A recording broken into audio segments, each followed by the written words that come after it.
Well, I don't know how much I can add to that.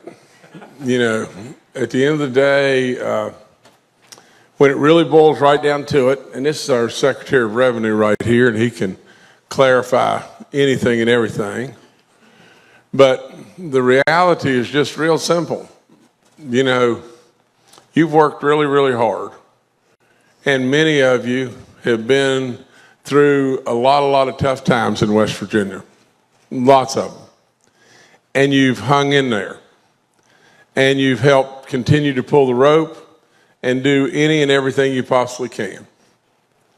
And now's the time that we're at a milestone beyond belief. Now is our moment. Now's the time when we can not only reward tons of goodness back to you, but we can do something to change the pathway of West Virginia forever. That's all there is to it. It's just that simple. And from the standpoint of we're 2/3 of the way home, a House vote 95-2. And I know there's delegates here and everything, and so much goodness that just was sent in that message that came right across everywhere. And I congratulate you in your decision. Now, we've still got 1/3 of the way to get there. I'm not here today to beat on the Senate. I'm here today to answer your questions about this plan, about what we're going to do. And this is a plan that's been really hatched and put together, you know, from the House, from the executive, from the Senate side, pushing us to go bigger. And your concern, probably the only concern, could be one thing, and that is, you know, well, are we sure we're going to be okay? It sounds like so much money. Are the things about us in the state going to be okay? And really and truly, I would just tell you just this. You've got the Secretary of Revenue right there. You've got the House Finance Chair right there. And you got me, who came to you as a business guy and has probably got a lot of good business sense, because just remember, you know, my grandparents never had indoor plumbing. We had to just get in and dig and dig and dig and dig and dig, and lo and behold, their grandson is sitting here as your governor. Now, you just don't have all this stuff just fall out of the sky. But I can promise you this. When I walked in the door, now we can say what we want. I don't care what anybody here says. I'm the business guy. And I looked right at the books, and any way you cut it, if we would have been a corporation, any way you cut it, we were dead level bankrupt. Now think, I've got a lot of pride in who I am and everything, and think where we are today. We've got surpluses beyond surpluses beyond surpluses. Honest to goodness, there's so much goodness going on, it is off the chart. Now, do you think that I would be willing to risk that goodness in my last 2 years and let it all go down the drain? There's no way. There's no way on God's earth. This little girl right here needs you. What's your name? What? Cameron? Cameron. Now, literally, when it really boils right down to it, we can say what we want, but what's your name? Brandy? Brent. Bren. Well, we've got Bren and we've got Cameron, right? Sisters. How about that? Do y'all ever fight with one another? Do you ever argue with one another a little bit? I see you got your tongue out. Is that why y'all are sitting this far apart?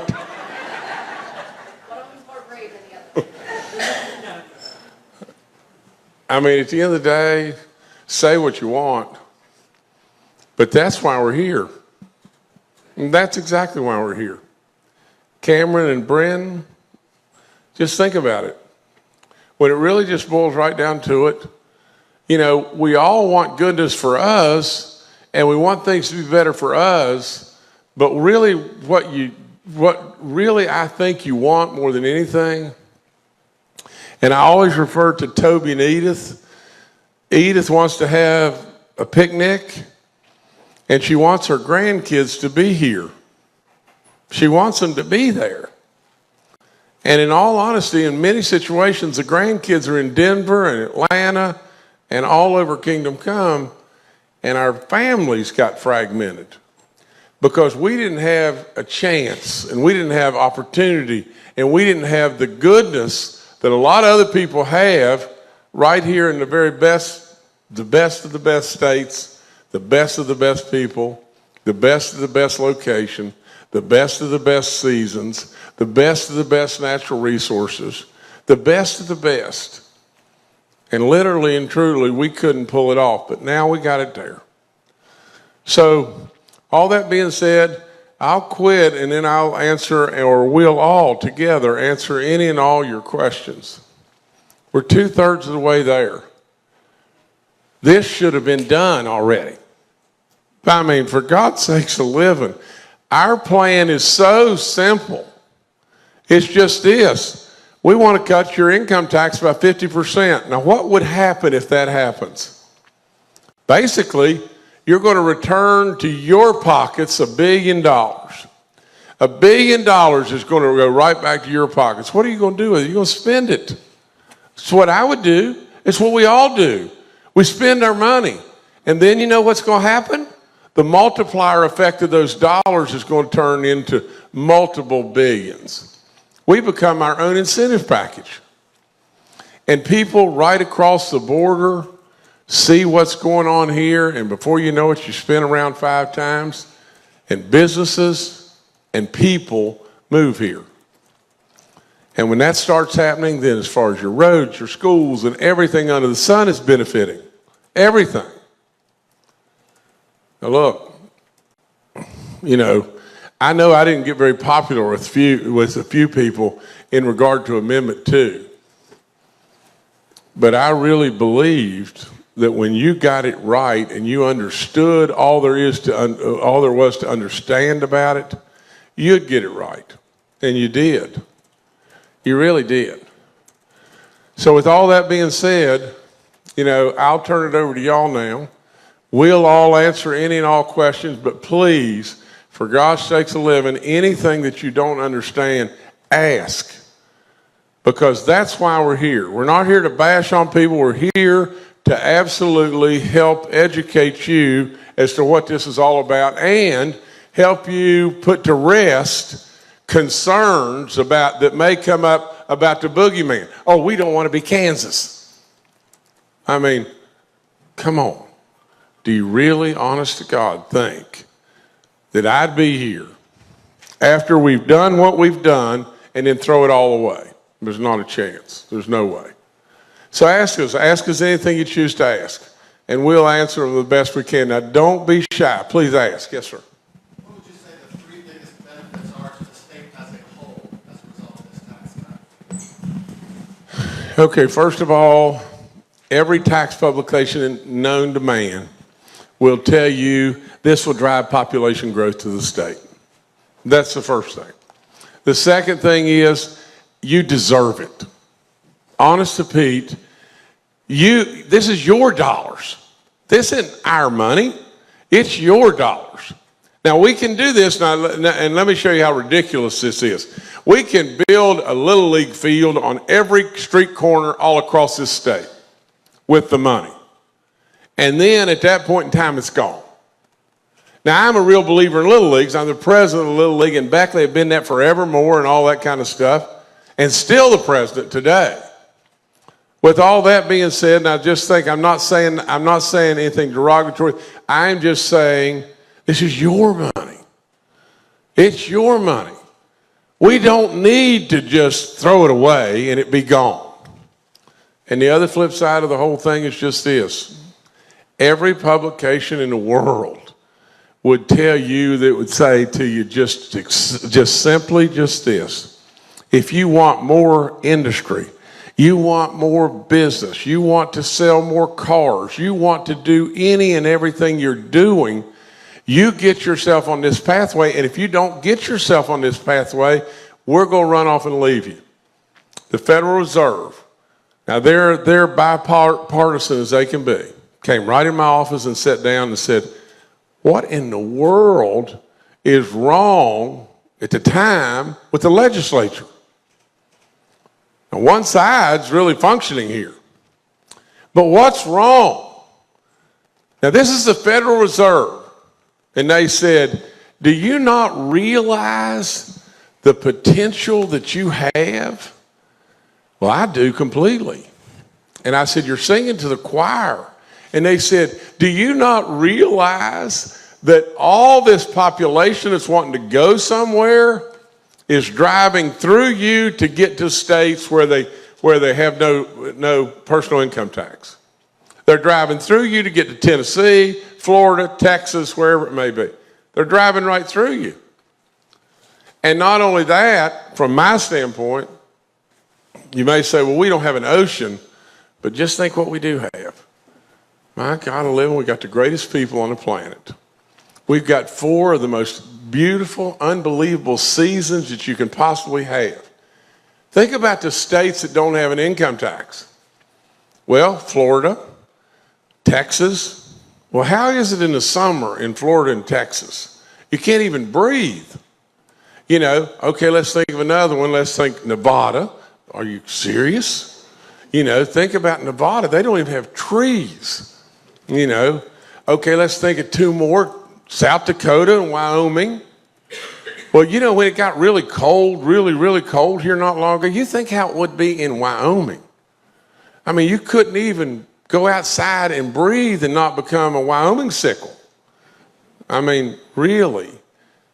We have so much, and all those states are mega distances away from population versus us. So, the net of the whole thing is just really simple. You deserve it. It will drive population growth, we know that, and it will drive business opportunity, and it will also be our own incentive package. Think about how much would it mean to West Virginia if tomorrow I said, we've got Cameron's company, and she's going to put $1 billion into the state of West Virginia, all across the state, tomorrow. Well, it's going to turn, I'll guarantee the multiplier effect is going to turn it into 7 to 10 or 12 times that immediately. But she's not only going to do it tomorrow, she's going to do it every year. The Federal Reserve looked right at me and said, do you realize South Carolina's on a pathway to do this, Mississippi, Georgia? If you don't move and move now while you have the opportunity to beyond belief, you're going to get left in the dust. Somebody else has something, please. Yes, sir. I appreciate what you're doing, what you're trying to do here. And I know as a businessman, you know the importance of attracting and retaining employees. Sure. I think this is the right path to attract and retain citizens. Knowing what happened with Amendment 2, where do we stand on the reimbursement for personal property tax? I think that's another incentive. All right, let me tell you. First of all, on personal property taxes, let's be really fair. You know, I sent up the bill in regard to your car tax. I think what will happen is, and how people are just, looking at this whole picture is, and they're looking at it correctly. If we had a state today and we got rid of our car tax and we got rid of our machinery and inventory tax and we did a 15% reduction in income tax, how many people would come? I can tell you the answer to that. The answer to that is not very many. In other words, and let me give you a great example. Used to be a long time ago, if you were going to go squirrel hunting, you had to have a gun. You had to have a gun that had a full choke barrel. Because to shoot at a squirrel sitting on a log, you could really aim, and you needed the pattern to be real tight altogether. And then if you were going to go rabbit hunting or grouse hunting, you needed a barrel that was an improved cylinder, which would scatter it out. The shot size against a squirrel would be a bigger shot size, like a 4 or 6 shot, and the shot size maybe against a rabbit, to try to get a rabbit or a grouse would be a 8 shot, real small. And then somebody along the way came up with a thing and said, well, look, instead of you having to buy 2 barrels, we'll have a modified choke barrel. And it's kind of good for squirrels, and it's kind of good for rabbits and grouse. But it's really not good for anything. That's basically what we would have if we have a little bit of income tax, a little bit of car tax, a little bit of machinery inventory, and we try to go forward to drive the thing that really moves the needle. And that's people. People coming. We got to have people. Now, is the car tax, machinery inventory tax bad? No. But for God's sakes a living, let's don't get the cart before the horse. Let's do the thing that absolutely drives people to us, opportunity to us. Yes, ma'am. Can you tell me why we have 1.2 billion surplus when our state is growing with homelessness, food, and unemployment disparities, and opioid epidemic? I believe these services are struggling due to the surplus. Can you hear me wrong? Well, let me tell you this. The surplus is really even significantly greater than the 1.2. You know, really, if you want to really think about an insurance policy to make sure, like, our finance chair was telling us, that protects us to be able to do this. The $700 million, which we're going to put in a bucket that's basically a rainy day personal income tax, insurance policy. There's 3 buckets that have money today. And those 3 buckets are the 2022 surplus, which has still got about $550 million sitting over there, which is all the money in the world. And the 2023 surplus, which is going to be about $1.7 billion. And the ARPA money, which is still sitting over there in another bucket, was $677 million. Now, just hear me out, okay? As far as hunger and all the different things, if you would listen to my State of the State, I will promise you, one of the themes in the State of the State is we don't need a single solitary person in West Virginia going hungry. There's so many things that absolutely are needs all across this state. And we're doing them. And we have done them. Has it been perfect? Of course not. Can you do them all day, day after tomorrow? Well, of course not. In all fairness to the whole thing, if you're trying to attract people to the state of West Virginia, the first thing people ask is how's the schools, the next thing they ask how the roads. Think of what we've done. Think of what we've done. We can't make it perfect tomorrow. But absolutely, we're trying within all in us to do more and more and more and more goodness. And if we want this state perpetuating forward, this is the goodness that I think is the way to get there. Yes, ma'am. I heard Delegate Chris say he's been working on this since the 80s. In the 80s, I was about the same age as Cameron and Brenda. So I've seen this state go through, trials and tribulations my whole life. I'm from the southern part of the state, and now I live here.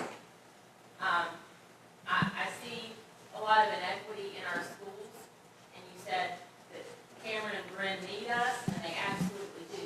But part of that is that they need well-funded schools with teachers, and teachers are exiting our state every day for all of the border states, because all of our major cities, with the exception of Charleston, are on the border. So I'm wondering how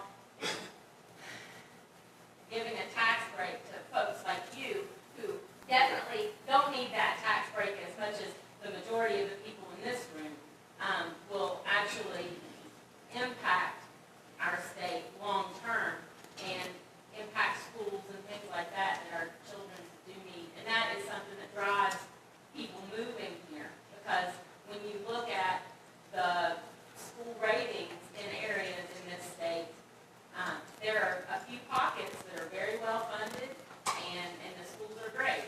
But when you go into the southern coal fields and very rural areas, the tale is very different. So I'm just wondering how you think that's going to impact our schools. Okay. You got several things there, and Vernon, I'm going to have you jump in here in just 1 second, but let me address your question first. You know, first of all, I'm from the southern coal fields, and believe me, B, I know the hardship and stuff that's going on there. Second of all, in regard to the machinery and inventory tax that was Amendment 2, you talk about something that would have benefited me. I mean, it would have benefited me to the tune of probably $10 million. And I was the leading campaigner saying, don't do it. As far as something that I could do, you know, or Vernon can do, or we can do across the board that benefits every single last one of you, it's reduce your personal income tax. That's all there is to it. It's reduce all of our personal income tax. You know, as far as the teachers and making it equitable and everything, since I've been there, I did the biggest pay raise in the history of the state, 5%, one time. Then I did it again. Then I did it again. And now I've proposed it again. You know, I don't know what else I can do. You know, I mean, there's always something you can do. I love these kids more than good sense. I'm a coach. I don't want anything. I drive myself. That's what I do. I don't know what else I can do. Vernon. I agree. I mean, we have, every time he's proposed these pay raises, we have found the way to do those, and we are going to try to find a way to do his proposal again this year. As you all know, he sets the estimates for the amount of money that we have to authorize the spending. He proposes a budget. We bring the budget up to the committees, and we work the budgets with their departments and with the help of Dave Hardy to bring those departments ahead, to have the public hearings, which are actually going on, I think right now at 1 o'clock, that I'm missing, because it's important for me to be here with the governor to explain what we're trying to do. But we're going through that process like we do every year, and it's mundane work. You know, every day it's getting the drudgery of finding out what we need to do to provide the services that we need to provide our people. And I tell people, I said, what happens this time of year? The sun comes up about 7:30 in the morning, maybe a little earlier now. But by 7:35 in the morning, somebody in this state of 1.8 million people need a service from the state. A CPS worker, a school teacher, a policeman, a state trooper. That's a service that we know that we have to provide, and that he's in charge of. And I'm here as the chairman of finance to make sure that he has the money available to make those decisions. We're here as the policymakers and the authorization for him to be able to spend the money in certain ways so that he can maximize the service that we need. And it's been working. It's been working. Look at the investments that we have brought to this state over the last 6 years. Look at what we've done with the dollars available and the people in the right places in his administration on the roads, and I see some of our Department of Highways people here. And then you know what that's done? That's brought the people like Nucor. And the one thing about things like Nucor, and this summer, I was on a trip with the Speaker of the House to go in front of investment bankers in New York. And I know the governor's been there before in front of them too, on other things. But I've said to them, I said, Nucor came to West Virginia, why? Why did they come? What was it in their situation that attracted them to West Virginia? I don't know all the details, but they're here. Why did Procter & Gamble come to the Eastern Panhandle? Why did Clorox come to the Eastern Panhandle? Why is Form Energy wanting to come to Weirton? And these other things that he and his staff have been working on. It's because there's something out there that we can provide. And what I've asked these investment bankers to do is to take another look at us. If they haven't taken a look at us before, do it this time. Because we know that people that are in those industries, in the top 100 industries in this country, in the world, they talk to each other. And they ask the same question. Why did Nucor go to Mason County, West Virginia? And they're asking those questions. And so we want them to ask.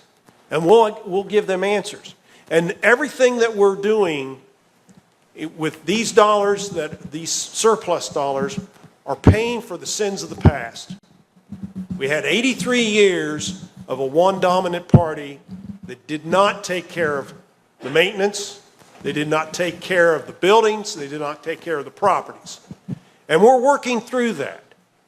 And that's why we're going to use these. We have set policy with the legislature to use those dollars in such a way that we're not adding to program, but we're adding to benefit every opportunity we have for long term. And the governor's worked with us on this, and he's promoted that. And he brings us things that says to us, hey, by the way, we need this taken care of. It's just something that we continue to overlook, and it's time to take care of it. And that's what we're doing.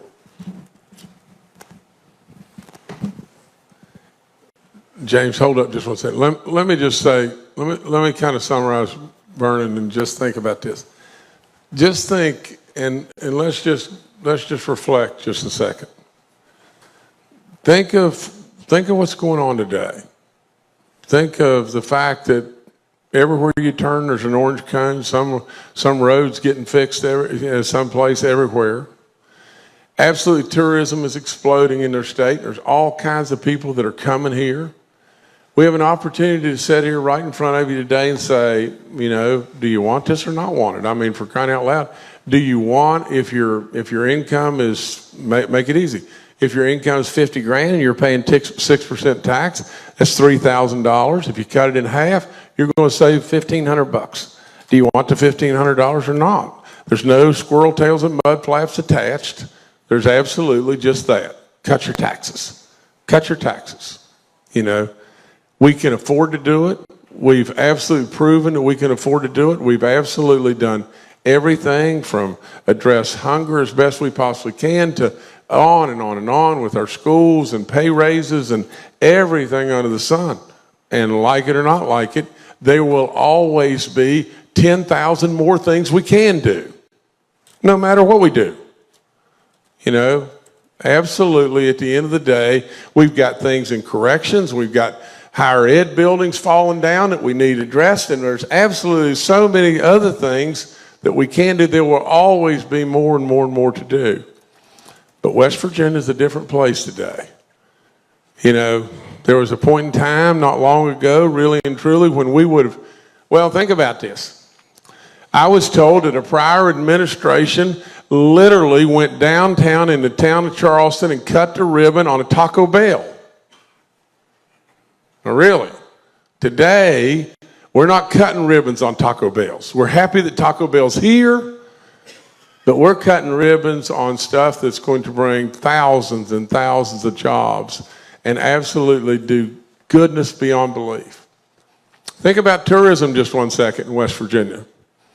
Literally yesterday, day before yesterday was Tourism Day. Last year, there was $5 billion spent on tourism in West Virginia for people coming in our state. $5 billion. We've upgraded the state parks. We've done. And almost every publication in the world is saying West Virginia is a place you ought to look at going to. I'm telling you, now's our time. Now's our time. Yes, Jimmy. Of course, we want an income tax break. Everybody here does. But from where you're sitting, you're looking into the eyes of people in this room who have voted in the ballot box to fix the schools with $67 million. Right. And you've also seen them pass again and maintain the policy to keep school teachers from what we have on the level right now. Right. That says a lot for this community. We care a lot. Now, I'd like to ask you another question, basically. What are you doing, you're doing it right, to bring the people in, the industry that Vernon just spoke about? I mean, what kind of charm are you using out there? What kind of sales pitch do you use, other than we're great people and a great place? Well, telling people we're great people in a great place, is nice, but that's not going to cut it. Really and truly, we have never in the state of West Virginia been able to compete. We couldn't compete with other states. And we basically have put aside surplus dollars and we craft packages together to where we can compete and give some level of incentives to get them to come.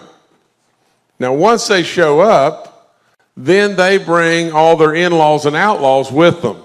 They bring all kinds of different more opportunities. Think about Berkshire Hathaway. Berkshire Hathaway coming to West Virginia. Well, for crying out loud, they're probably a Fortune 50 company. Think about Nucor. Well, they're a Fortune 300 company. Think about Pure Watercraft or Form Energy or all the different things that are happening all over the place, Clorox and everything. When they're coming, then it just incites more and more and more to look at you. Think about just this. Think about if all of a sudden tomorrow we said in the state of West Virginia, we don't have a state income tax. How many people would come? How many businesses would come? For crying out loud, it'd be unbelievable. As far as doing stuff for your schools and everything else, you could do any and everything you wanted to do. That's what I'm trying to get you on. Yes, sir. Governor, I agree with everything that you say. I think one of our biggest problems is our national perception. I'm a family court judge, and I've had a juvenile drug court for about 12 years. And this is my case coordinator, Jesse, here. And, we're on the front line. We've seen this. And one of the problems of bringing people in here is the national perception that we're all on drugs here. That we lead the nation in drug overdose deaths. And lead in, what are we going to, I'm hoping that we're not going to cut services or not give pay raises to those frontline people that are dealing with our drug problem. Well, let me tell you this. There's no way. No. Well, can the perception, because there's no way on God's earth we're cutting services. We're not going to try with all in us to continue to do additional pay raises. I've sent it up. It's in the budget and everything. I absolutely hope and pray that we don't blow our legs off there. But literally, without any question, and you're right, Judge, wholeheartedly, in just one thing and one thing alone, and that is, if we don't continue to address the drug situation, it'll cannibalize us. No matter what we do, it'll cannibalize us. It affects every single last one of us. Can we fix it all on day one? I mean, we're trying to do all kinds of stuff right now as far as the child protective services and all kinds of different things there. Can we fix it all tomorrow? No. But you can't tell me that the people in the outside world, their perception of West Virginia today is a whole heck of a lot different than it's been. I hope so. Well, yes, ma'am. The median household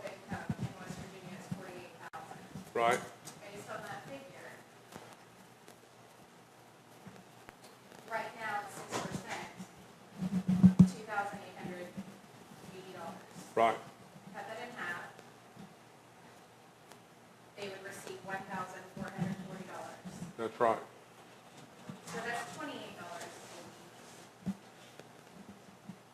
That I don't see, my two oldest children moved out of the state of West Virginia to North Carolina. Well, one station in Virginia. I don't see $28 a week being something that's going to entice my children to stay here, to work here. Right. Because my son is in IT. Here, he made $20 an hour. North Carolina, he's making $80,000 a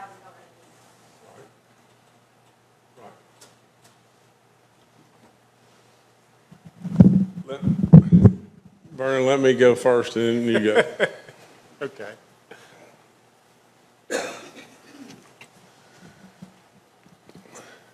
Every tax publication in the world would tell you if you reduce your personal income tax, it drives people to you. Guarantee to you. Everyone, period.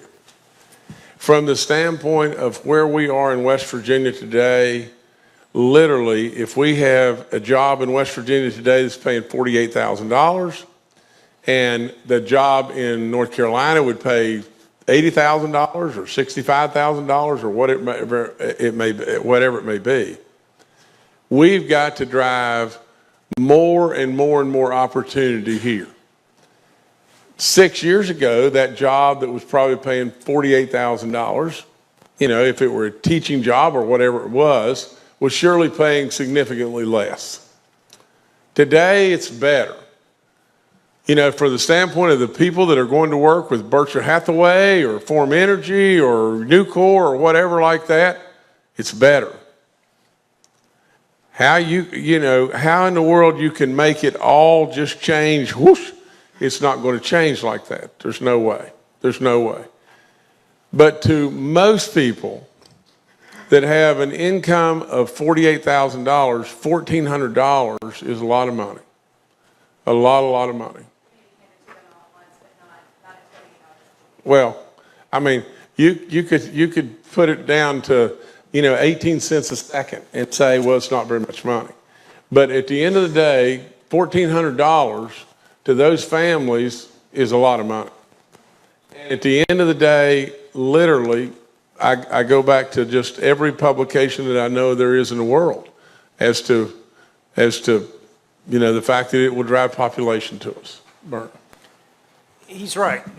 The idea behind the tax reduction, even though on the individual basis, it may not be what you think what it will accomplish on an individual basis, but collectively, it's putting $1 billion into the economy.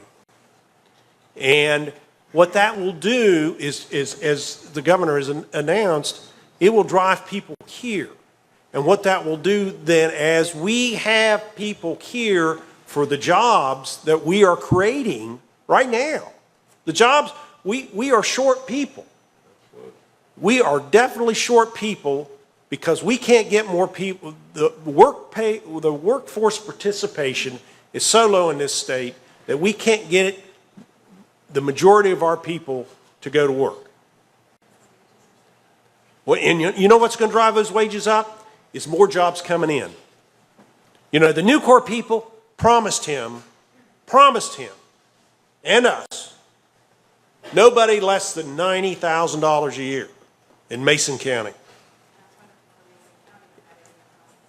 Well, it's working towards that. That's the idea.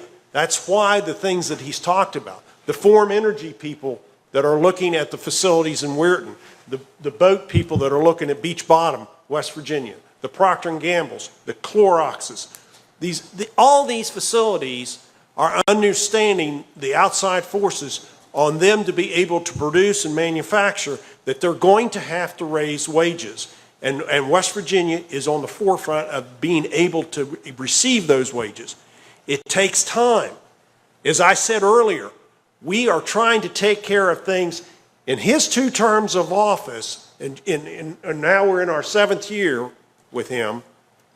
We're trying to take care of the problems of 83 years of policies that we just continued to do, continued to do, and continued to do. And along the way, when we built things, we cut the ribbon and we walked away. You know, I see highway people back here. You know, and some of them been here as long as I have and remember the days when we first did the interstate works. And what did we do? We didn't cut ribbons on Route 2 or routes on I-77 when I was a kid, but we forgot to do the maintenance. And then along the way, we had governors that came along and said, my God, what are we doing? We're covering up problems here. We got to fix these. So what we've done, the highway department's a good example. We set up a program to do the maintenance, pull the ditches, do the culverts, cut the trees, get the road opened up so it can be paved and it can dry out and the pavement will last longer. So we're doing the same thing. He's doing the same thing with the HHR that he announced yesterday, that he's going to start taking care of the people and we're going to do it a different way. He's got a new secretary that I'm going to meet with on Friday, and we're trying to work a way to separate those departments so that he can do his job better and make sure that those CPS workers and those kids are going to be taken care of. You know, my daughter's a special ed teacher in Elizabeth, and the stories that if she was able to tell me would make you cry. And I don't want to hear those stories, but I know they're real. And it's important that those kids are taken and protected. And it's important that he knows that those kids need protected. And he's trying to figure it out by doing what we're going to do about these separations on the HHR so that he can do his job better. Because all these people have to report to him. And we as a legislature, we don't look at the directors, we don't look at we look to him. Why aren't you taking care of this, Governor? Why aren't you doing this? And it's his responsibility because that's how our government's formed. So that's where we are. And we're trying to get there. And like he said, we're not going to get there overnight. And the dollars that we have available to fix all the problems, we're not going to fix all the problems. But we're sure as hell going to get closer to it as we go along. And along the way, we want you to enjoy an opportunity to get some of your money back. That's the whole idea here. We want you to have your money back. And yes, that'll be less dollars for us to take care of some of these problems, but we're going to work through that. And as long as we continue to be efficient and creative with the dollars that we have in the current budget, and just yesterday when he announced the HHR, guess what they did? We can do it with the dollars we got. Well, duh. That way we're not going to have to put more dollars in HHR. So that's what we're doing. That's what he's caused to happen over the last 4 or 5 years when we've sent him flat budgets. They take the money and they're innovative. They know how to do it. And with his help, he's caused them to be innovative. Because he knows that they have to be more efficient with the dollars because we don't want to raise taxes on you. That's not what we need. We don't need more taxes and more spending. We need to take the dollars that we have and use them wiser. Thank you. Just one thing, let me just say this real quick. Just think about this, and I'm not here to toot our horn in any way. I'm not here to do that. But just think, whatever sector you may pick. I mean, pick what we did yesterday with our CPS workers at DHHR. We said we're going to go across the board. I think with massive pay raises and massive, bonus stuff and everything to make and increasing the numbers of people and everything. Same way with corrections. We don't have enough people in corrections and everything, and we're fighting an uphill battle and everything. We've got to pay more. We've got to pay significantly more. We've got to pay locality pay and everything else. And just look at, just step back and look at what's happening. Think about PEI across all those people and everything, all across the state. When was the last time they had an increase in their premium costs? Years and years ago. We've kept it flat. That's not easy to do. It's not easy to do. We've kept PEIA sound and funded and everything. Not easy to do. There's so many different things that are out there. There's so many needs, it's unbelievable. I can't fathom that if you're a family that's got an income of $30,000 and you could save, pick a number, you could save almost $800 or $900 a year, or that money could come to you, or you're a family that's a $70,000 a year family and you could get an extra $2,100 a year, I can't imagine that that's just insignificant to you, that you don't care about it. And if you don't care about it, then what you should do is just have all your tax dollars just flow into the state, and then every pet project known to man is going to get done. And before you know it, you're going to spin around and spin around and spin around, and West Virginia is going to be the same West Virginia that was your granddad's. And absolutely, today, West Virginia is a different place. West Virginia is the place that people are coming to look at in every way, and that's what we wanted to do. Now, somebody over here was going to ask something. I think this gentleman first, and then I'll take it.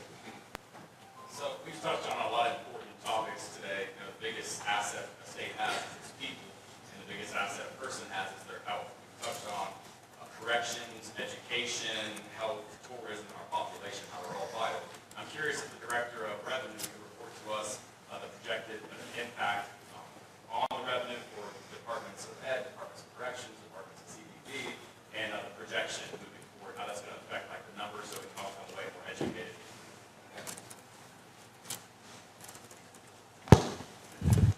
Hello, folks. I'm Dave Hardy, the Secretary of Revenue. And first, your first question, I think, is, and we have these numbers, and they've been presented in a transparent way to the media and to the legislature, including Delegate Chris' committee.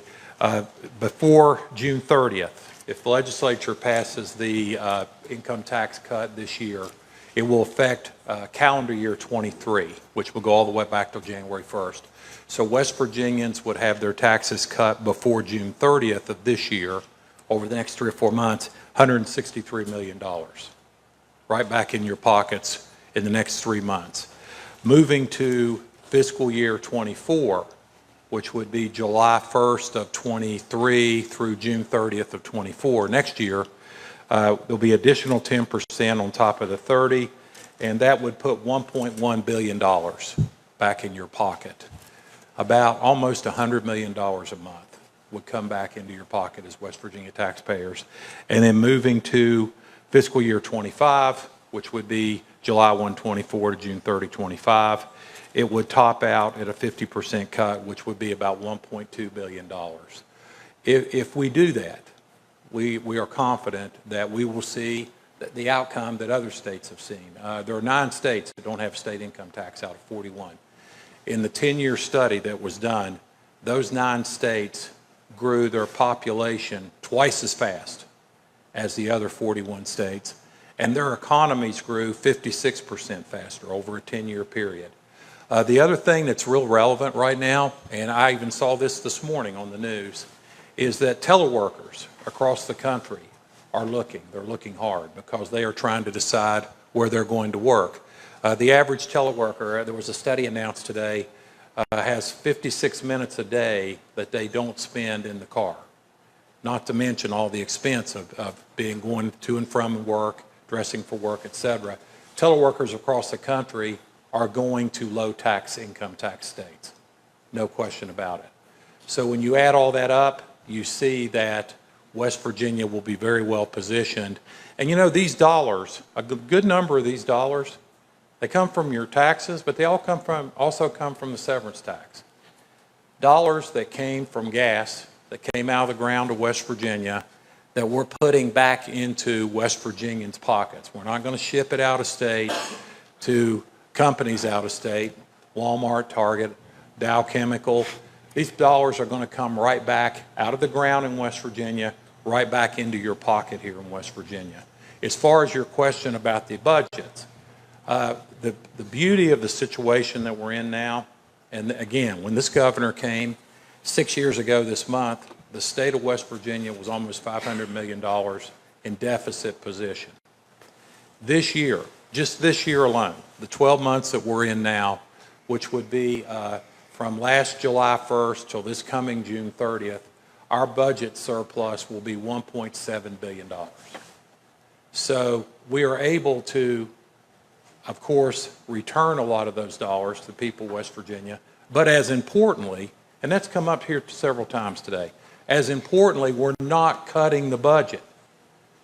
Essential services, child protection, education, we're not cutting the budget, we're actually giving a raise to the budget.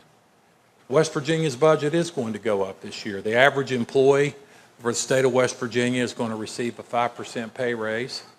There's been a raise in our PEIA subsidies for our hospitals. The hospitals were complaining that PEIA was not paying them enough. And we're also raising the school aid formula, which is the formula that's used per pupil that funds our public education system. So I don't want anybody to leave here today with the idea that this tax return of dollars to you is going to result in a large budget cut for the state of West Virginia. It doesn't. Our revenue streams are up 21.2%, just in the last 12 months alone. We're in a historic time. Though there hasn't been a time like this ever in the history of West Virginia. And these numbers, last year we were saying, wow, these numbers are really, really good. These revenue streams are doing great. Then this year, they moved up 21.2% more. West Virginia's economy is moving forward. And as the governor said, we need more people. We need to entice people to come and work in West Virginia. And all the studies show, the Tax Foundation, then I'll yield the podium. The Tax Foundation last week, January 23rd, 2023, issued a study, a statement about West Virginia, and it says, West Virginia is being left behind on tax relief. West Virginia needs to do income tax relief right now. There's only one other state that has an income tax that hasn't done tax relief for its citizens, and it's Michigan. So right now we're riding along with Michigan, and I don't think we want to go there. I think even though I've got 6 first cousins in Michigan that all moved up there in the 1950s when there wasn't any work in West Virginia, we have an opportunity here to make a huge impact. So I hope I answered your question. Yeah, just to articulate back and make sure I'm hearing this correctly. Sure. It's a surplus, it's beyond the current budget, so there's no proposed cuts to any budgets.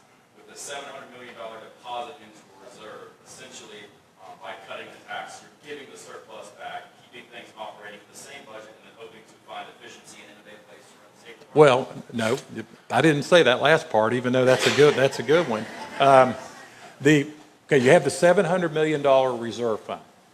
To be sure that our projections are correct, we think they're absolutely correct, but we're putting $700 million You're taking aside. $700 million out of the surplus. Out of the surplus. And bucketing it. That's right. It's just going to sit there. And if our projections are as good as we think they are, we won't need that $700 million. We are also projecting that the budget is going to go up because it's realistic that over time you're going to have pay raises, you're going to have inflation, even though inflation is starting to come down. And we're also projecting that we might have a mild recession.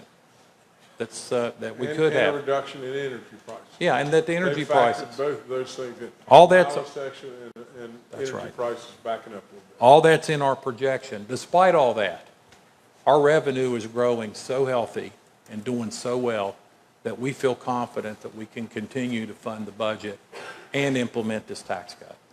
Thank you. Yes, ma'am, I'm sorry. I applaud you for revamping DHHR. It definitely needs to be done. I applaud you for adding more workers to DHHR. Excuse me, because they're definitely understaffed.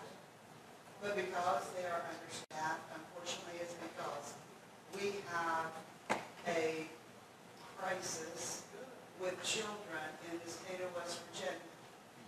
And that crisis it's a trickle-down effect. That crisis is because we have more homeless people, who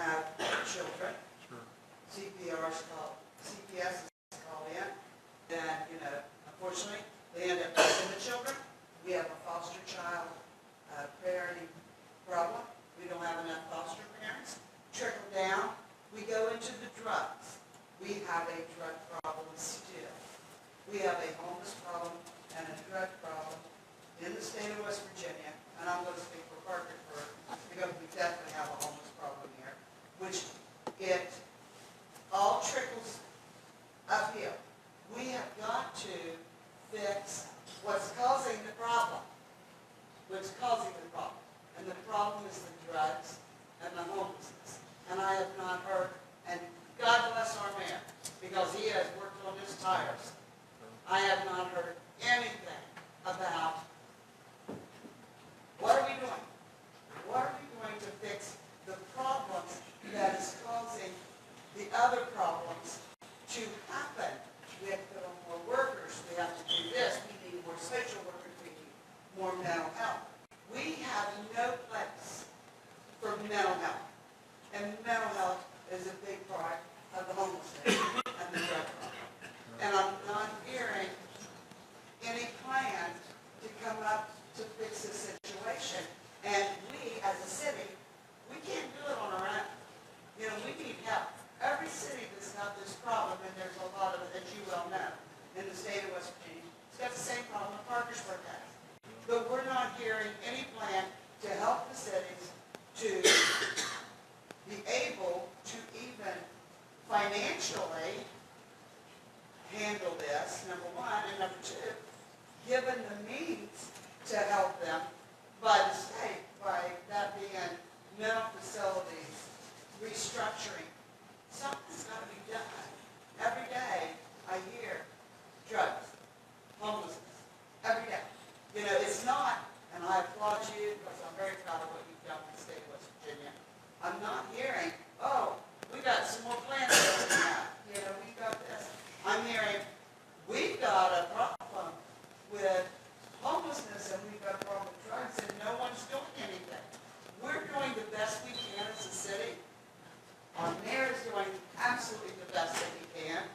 And city council is doing the best that they can. But we're out. We're out. We don't know, without the help and some guidance from our governor, from your people, a plan to take care of this. Right. Well, Vernon, you want to talk?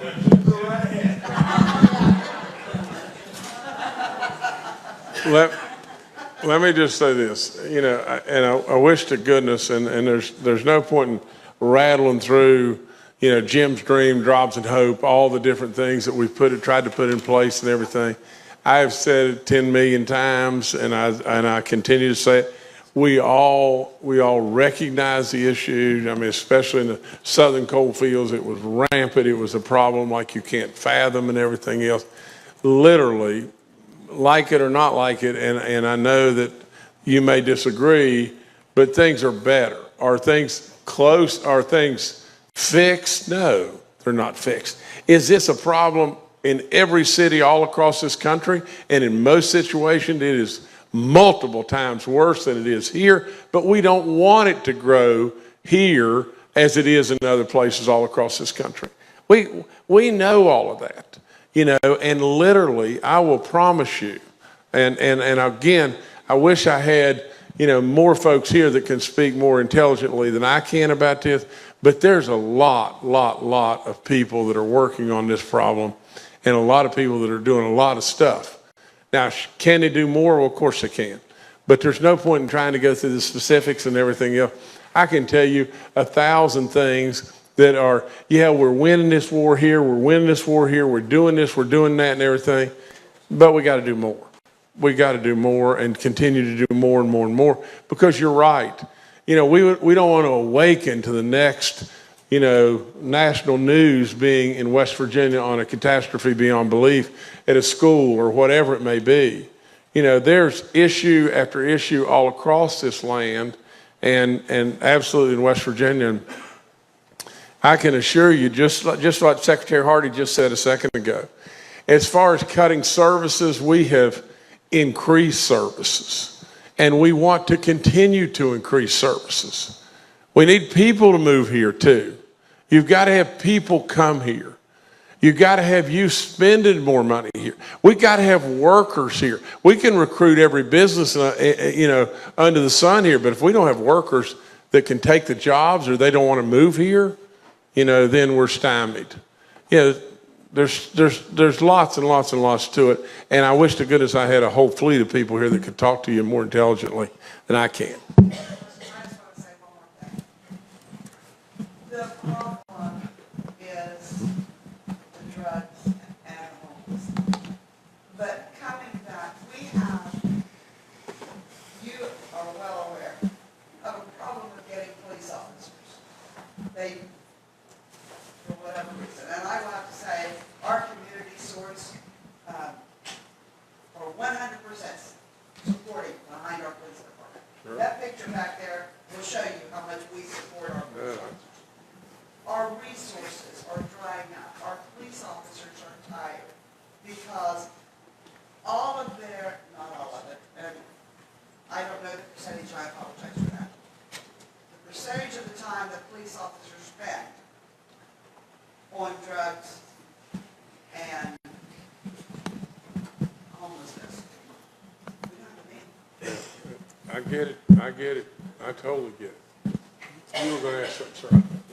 Just to switch topics, Governor, it's been said that pets look like their owners. Would you agree with that? Yeah. We have the same dietary program, I'll promise you that. I kind of noticed that. I love it. Wait, you had something. Yeah, I have several things to say. People have bad attitudes because of the past. We got to look forward to the future. Yeah. And I started a company. I never did anything with it. It's a small company. It's called WIT. Right. WIT Enterprise. It started in Belfry, Ohio. Good for you. I didn't do anything with it. And 2010, I wanted to build a theme park. Okay? Right. And I had this crazy notion to build a theme park in Belfry, Ohio. And I wanted to build around this area. Okay? And I knew in my head, God told me, Belfry, Marietta, Harpersburg, right here. Sure. In this triangle. And I met with Congressman Johnson over in Belfry, and he sat down next to me, and he told me, well, he didn't tell me, he was telling people at the chamber meeting that I was at, and he said, this could be the next Cincinnati and Belfry. And I said, how about Pittsburgh? We got the three rivers right here, running through. We got 3 islands. People don't see it.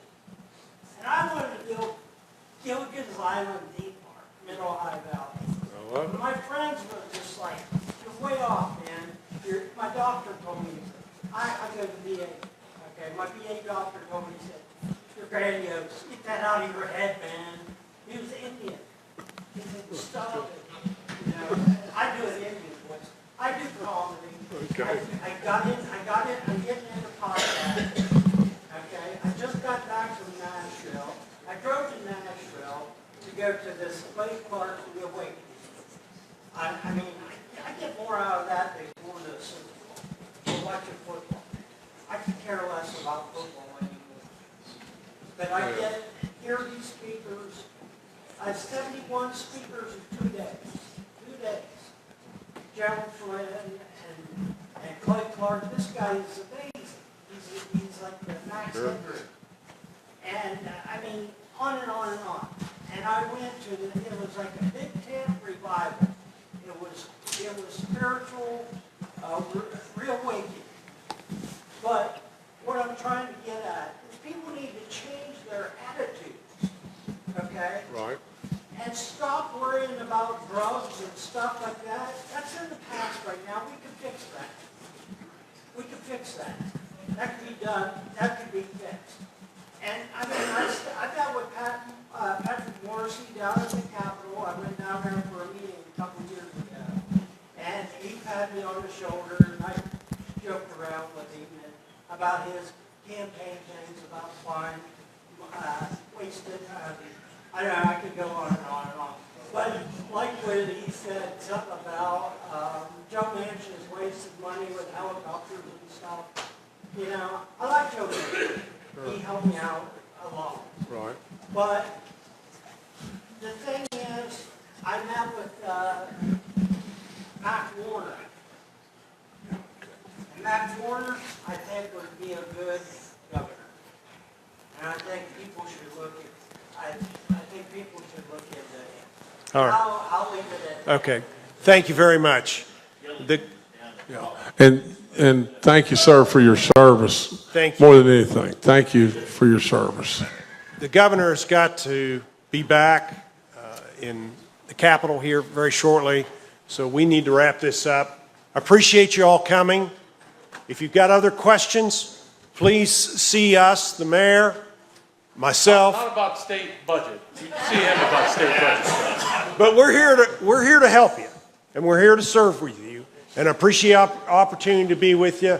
And I want to thank the governor coming to Parkersburg on his very first city in the state of West Virginia to talk about this.